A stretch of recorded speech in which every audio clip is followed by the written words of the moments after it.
I remember the exact moment my trust broke, not with shouting or tears, but with a single text that said, "I need more time alone, Ethan. Please respect that." Those words were the start of the end, though I didn't realize it then. I thought it was just a phase. Every couple goes through something, right? You give them space, you compromise, you trust. But sometimes, giving space is the same thing as giving them room to betray you. Maya and I had been together for 3 years, living in my downtown apartment for 2. Comfortable, steady, the kind of relationship that feels predictable in all the right ways. We had our small rituals. Saturday morning coffee runs, lazy Netflix nights, that one Italian place we claimed as ours. I thought we were happy. Hell, I thought I was building a future with her. It started subtly, the way things usually do. One evening, she came home quiet, distant. She didn't want to talk about work, or her day, or anything at all. Then she dropped it. "I just need more me time, Ethan. I feel like I've lost myself a bit. It's not you, it's me." The classic line. She said she wanted to spend a few evenings a week alone to reconnect with herself. I didn't see a problem at first. We weren't joined at the hip, and I believe that space can be healthy. So I told her, "Of course, my love, whatever you need." But something about it felt off. Her me time always happened on Wednesdays and Saturdays. Every time. She dressed a little too nice for someone who claimed she'd be home reading or journaling. New perfume, makeup, sometimes heels. She brushed off my curiosity with a smile and a quick kiss. "It's just me taking care of myself, baby. Don't overthink it." I wanted to believe her. God, I tried. But the small details kept piling up like receipts of a story I didn't want to read. She'd come home late, glowing in a way I hadn't seen in months. Her phone stayed glued to her hand, always face down. Notifications silenced. When I reached for her, she flinched, said she was tired, then turned away. Something deep inside me twisted that night. The kind of gut feeling that doesn't scream. It whispers. It says, "You already know." But knowing and proving are different beasts. I didn't want to be paranoid. I didn't want to be that guy who snoops, who spies. But I also wasn't going to be the fool paying rent for someone else's love nest. So I hired a private investigator. It felt old-fashioned, almost ridiculous, like something out of a noir film. But I wanted facts, not assumptions. The guy's name was Carter. Mid-50s, sharp eyes, the kind of man who'd seen too much. When I told him what I suspected, he didn't judge, just nodded, took notes, and said, "Give me a week." 3 days later, I got the email. Subject, case update, M. Lewis. Inside was a folder. Photos, timestamps, addresses. And there was Maya laughing, holding hand with a man I didn't know, then kissing him outside a restaurant. Another photo of them walking into his apartment building later that night. My chest didn't explode. It went cold, like a door slamming shut inside me. His name was Ryan. The PI had everything, address, job, even his social media. I stared at the pictures for an hour, maybe more. Every photo burned a piece of my memory, turning every "I love you" she'd ever said into noise. That night, Maya came home, smiling like nothing had changed. She kissed my cheek and told me she'd had a great night, very peaceful. I just nodded. I'm glad. That's when the plan started forming. See, people think revenge is loud, yelling, slamming doors, breaking things. But real revenge is silent. It's patient. It's letting them build their house of lies brick by brick, then pulling out the foundation while they're still standing inside. Maya's next me time was on Saturday. I waited until she left, kissed me goodbye, and said, "Don't wait up." I watched her walk down the hall, humming, handbag swinging. My stomach twisted, but my face didn't move. I called Carter. "Is she with him?" A pause. Then, "Yeah, she just arrived at his place." Perfect. Earlier that week, I'd already met with my building management and a lawyer. Maya wasn't on the lease. She'd moved in after me. Legally, she was an occupant, not a tenant, which meant evicting her was easy. Almost too easy. I had the paperwork drawn up. 30 days notice. All by the book. That night, I sat in the apartment waiting. Every minute stretched. Around 10:45 p.m., I heard her keys in the door. She came in glowing, humming again, the smell of expensive perfume trailing behind her. "Hey, you're still up?" she said, surprised. "Yeah," I replied evenly. Had some things to take care of. "Good me time." She smiled like a liar who thinks she's invincible. "Oh, it was wonderful. So relaxing. Just what I needed. Glad to hear it." I waited until she was in bed, scrolling through her phone, probably texting Ryan. Then I walked in, envelope in hand. "Maya." She looked up, a little annoyed. "Yeah." I handed her the envelope. "This is for you." She frowned. "What is it?" "Bills. Sort of." She opened it. "Read." Her face changed. Confusion, disbelief, panic, then anger. "What the hell is this, Ethan? Is this some kind of joke?" "No joke," I said, calm as stone. "It's an eviction notice. You have 30 days to move out." She blinked fast. "What? You can't, Ethan, you can't just..." "I can, and I am." I pulled my phone from my pocket and showed her a photo. Just one. Her and Ryan kissing. Clear as day. Her lips parted, eyes wide. Ethan, I can explain." "No need," I said, voice still even. "The picture explains enough. You've been having an affair. For months. While living under my roof. On my dime." She sat there speechless, clutching the notice. I turned and walked out. That night, I slept on the couch. Best sleep I'd had in weeks. When morning came, the fallout began. She was already up, pacing, red-eyed. The eviction notice crumpled on the coffee table. "Ethan, you can't just do this," she said, voice trembling. "This is my home, too." "Actually," I said, pouring coffee, "it's my apartment. You're not on the lease. You're a guest. A long-term one, sure, but still a guest. And your welcome has officially expired." That's when the mask cracked. Her tears dried instantly. She straightened up, crossed her arms. "After everything we've been through, you're throwing it all away over one little mistake." "One little mistake?" I repeated, almost laughing. "You lied for months. You built an entire fake routine around it. You used my home as your cover story. That's not little Maya. That's calculated." She started crying again, real tears this time. "But where will I go? I can't afford rent right now. Ethan, you know that." "That's not my problem," I said, sipping my coffee. "Maybe Ryan has a couch you can crash on." Her head snapped up. "Don't bring him into this." I smiled faintly. "A bit late for that, isn't it?" Her phone buzzed. She silenced it quickly. I didn't need to ask who it was. The rest of that day was a circus of crying, bargaining, and guilt-tripping. What if I ended with him? We could go to counseling. "Don't you love me anymore?" I stayed calm. "No, the trust is gone. It's over." By evening, I'd never felt more certain. But the storm wasn't done yet. 2 days later, my phone rang. Unknown number. "Ethan, it's Ava," said the voice. Maya's older sister. The bulldozer. She told me what happened. "You're being incredibly cruel." "Cruel?" I said. "She cheated. She made a mistake. You're really going to throw her out on the street over one slip-up." "Ava," I said patiently, "she has 30 days to move out. That's more grace than she deserves. She's heartbroken. Ethan, you'll regret this." I hung up before I said something I'd regret. That night, Maya locked herself in the spare room, calling everyone she could for sympathy.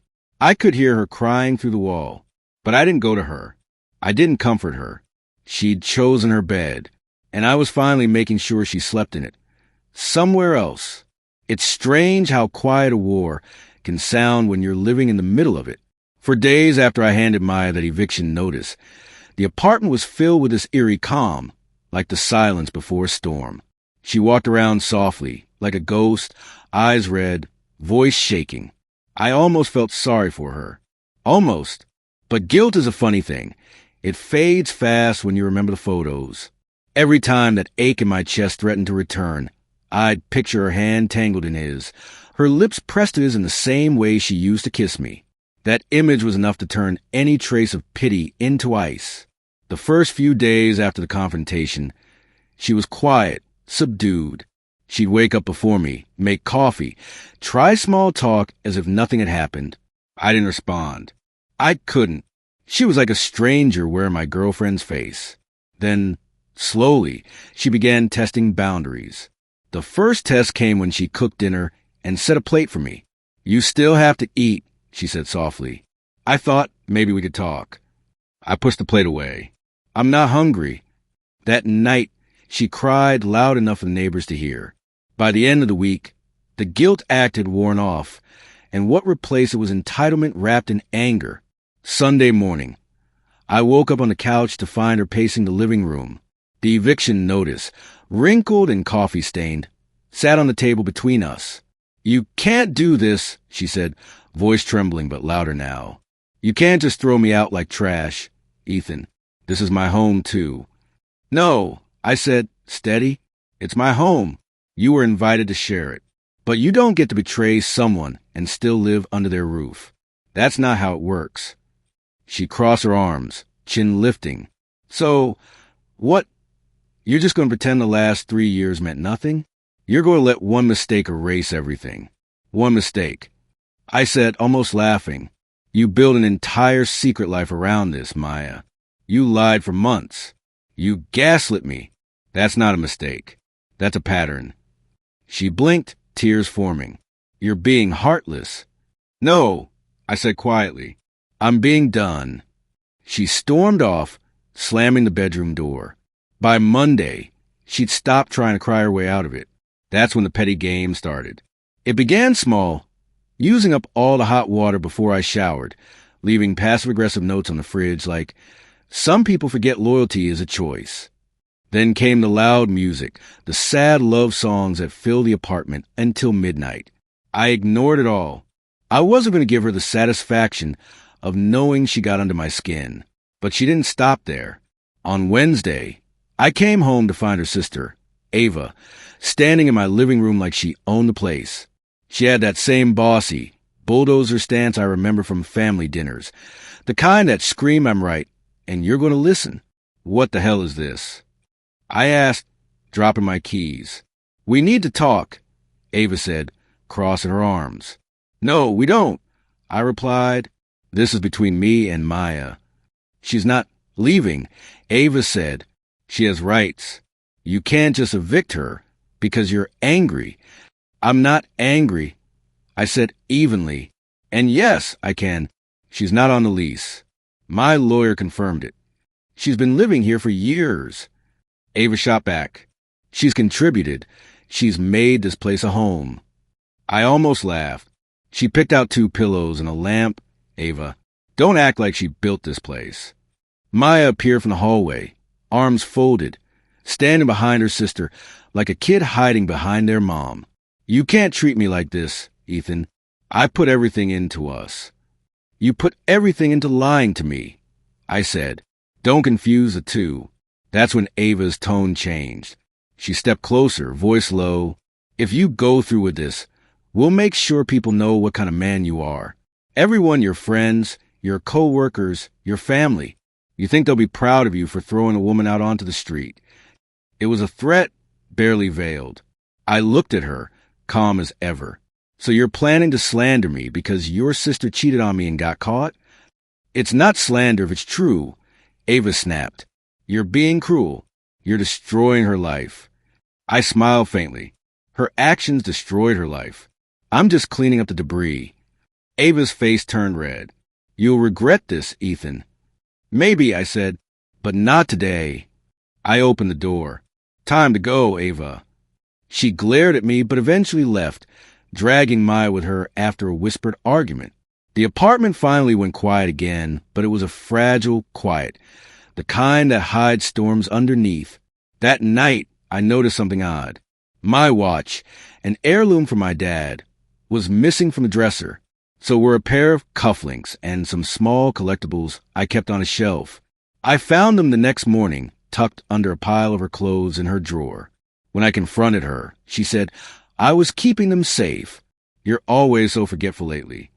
Right. That's when I realized she was escalating. So I took precautions. I locked my valuables in a steel briefcase and started keeping it either with me or in my car. I also installed a small motion-activated camera in the living room, angled toward my desk and the main area. It uploaded to the cloud automatically. I even emailed her a written notice about the camera for legal protection, citing concerns about property safety. When she saw it, she exploded. "You're spying on me now? Jesus, Ethan, this is pathetic." "The irony," I said, "is incredible." She screamed, slammed the bedroom door, and didn't speak to me for 2 days. Ryan, from what I could tell, had gone quiet. Maybe he didn't want to deal with the drama of his affair partner being mid-eviction. Or maybe Maya had spun some story about me being controlling. Either way, I hadn't seen or heard any sign of him. By the second weekend, she'd shifted strategies again. Now it was guilt mixed with desperation. She'd linger in the kitchen when I came home, try to start conversations. "You know, it doesn't have to end like this, Ethan. We could rebuild. I'd do anything." "I'm sure you would," I said, "but I'm not interested." Her tone would switch from pleading to venom in seconds. "You think anyone else will put up with your crap? You're cold, Ethan. Empty. That's why you'll die alone." "Maybe," I said, "but I'll die honest." That one seemed to sting. Every little move she made now felt like a performance, a desperate attempt to make me react. But I refused to give her that power. The calmer I stayed, the more unhinged she became. A few days later, I got a text from an unknown number. "You're a monster. You're ruining her life for your ego." I didn't need to guess. Ava again, probably texting from Maya's phone. Try to get a rise out of me. I blocked the number. On day 10, the real escalation began.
3 days later, my name was cleared.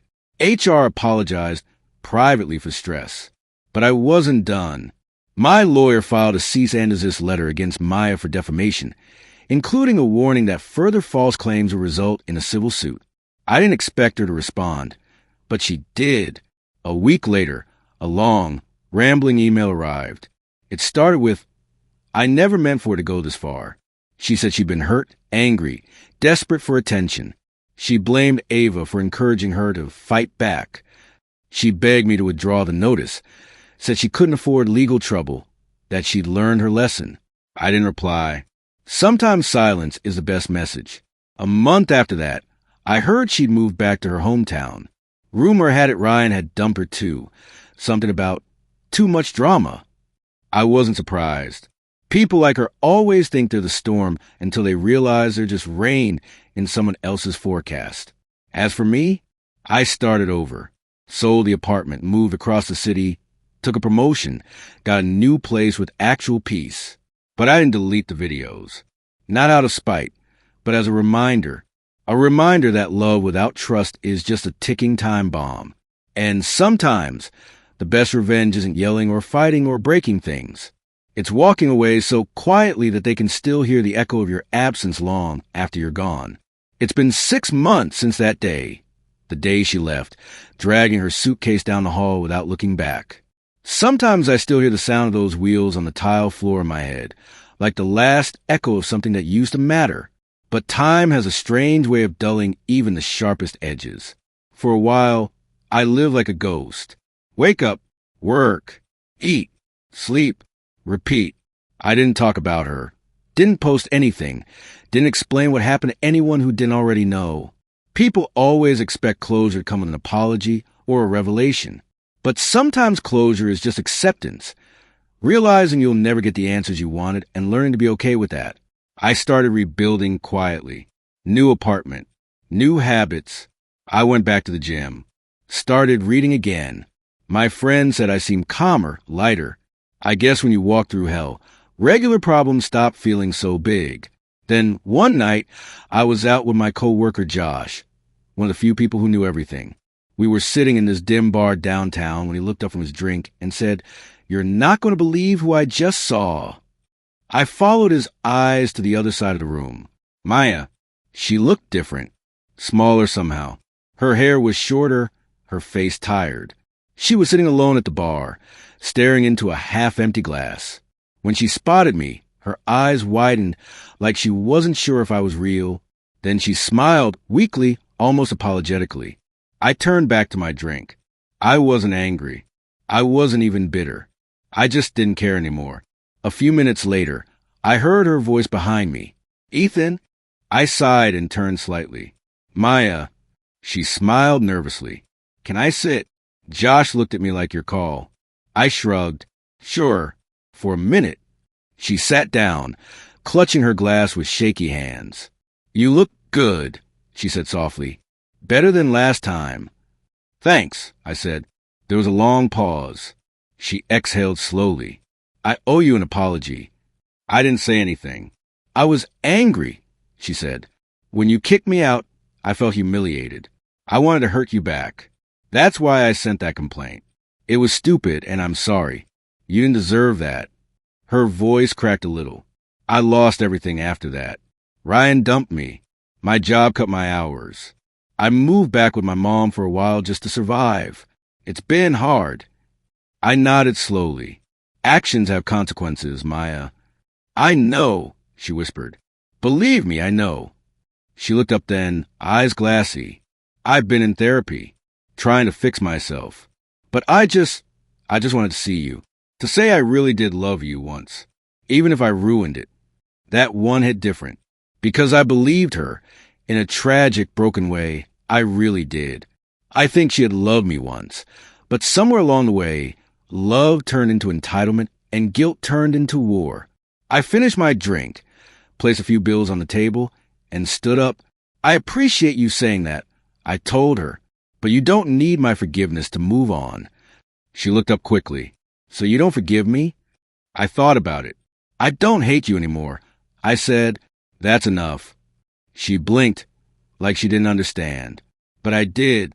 Hate keeps you tied to someone. Letting go, really letting go, that's the cleanest kind of revenge there is. I left her there, sitting at the bar, staring into her glass like it could tell her the past. After that night, she tried texting once. Just a simple, "I hope you're doing well." I never replied. A few weeks later, karma made its full circle. My friend from HR, the same one who'd handled the false complaint, called me out of curiosity. "Hey, you remember Maya? She applied for a job here." I actually laughed. "You're kidding." "Nope," he said. "She used you as a reference." That silence on the phone said it all. "Don't worry," he said.